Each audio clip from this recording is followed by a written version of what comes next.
thought Chris Rod was crazy. We were currently turning over 25 or 26 million bucks. I thought, optimistic. It sounded really optimistic at the time. It was very well planned and very well executed by our MD. I got to take my hat off to him if I had a hat on. Oh yeah, it was up for a challenge. Very brave. As with every goal, it looked something far in the future and seemed like almost impossible to reach. I think there was a belief across everybody we'd get there. A long stretch. I was rolling around the floor in laughter. Well, at the time it looks like it's a big task and really insurmountable. It was scary, I suppose. You wonder how it was going to be achieved and what were the changes that were going to happen to the company. I remember Chris Rod and I walking through a building down in Tarver Street where it was just a shell and there was no windows, and we're walking customers through a data centre that hadn't been built and we're pitching a drone. It just seemed like a long way away. 100 mil was quite aggressive.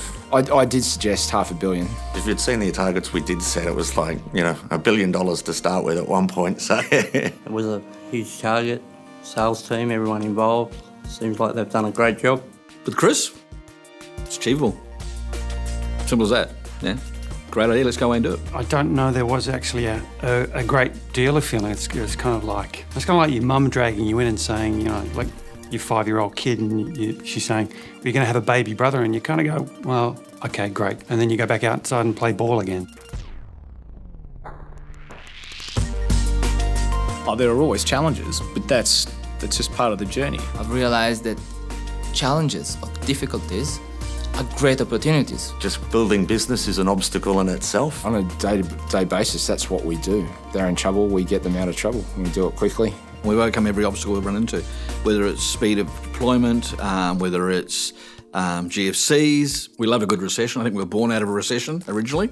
Big challenge is when you grow so quickly, so fast. To keep up with processes with that growth. We've got challenges outgrowing places all the time, which is another great problem to have on one level. It's a challenge because being very old now, our brain cells doesn't work that far. Kind of challenging and fun pulling all these different resources together to achieve the desired result. Getting the right people has been a challenge over the last 5 years. To ensure that as we grow, that the passion that's instilled in me and the guys that I've worked with continues to flow through the rest of the business.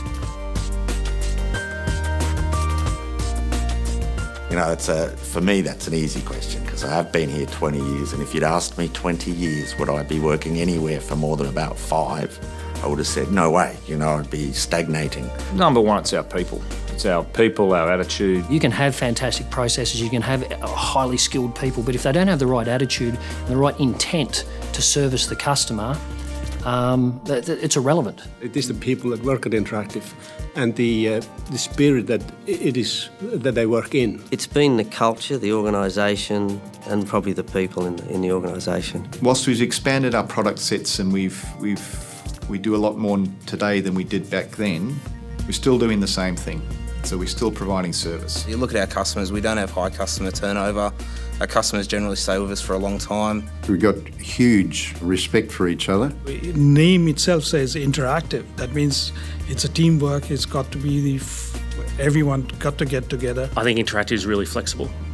Happy to let people, set a target, set a goal, whether it's 100 million or whatever it happens to be, and kind of everyone just gets on with it. If I'd have to say our competitive advantage is we always do the right thing by the customer, even if it's to our own financial detriment. Sales and account management being a fairly transient type of position in other companies in information technology, I think it's really great that Interactive's been able to hold on to a lot of those people. I think the average employment of an Interactive engineer is something like 7 years.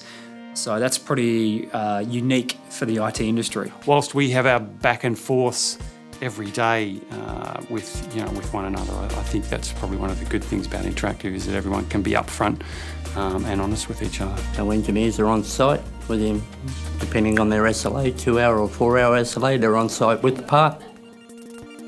And they're getting the customer up and running, which is great for the customer, there's no downtime. People, when you walk around, you see people smiling, so you're sure something is good. Because of the attrition rate of the engineers in Interactive is quite low, so we tend to be assigned to one customer for years. So through the years, you develop that relationship with the customer. and they appreciate that. If I've got any issues, and it's been the same ever since I started. You ask and you'll get lots of answers. It's a good place to work. People get things done.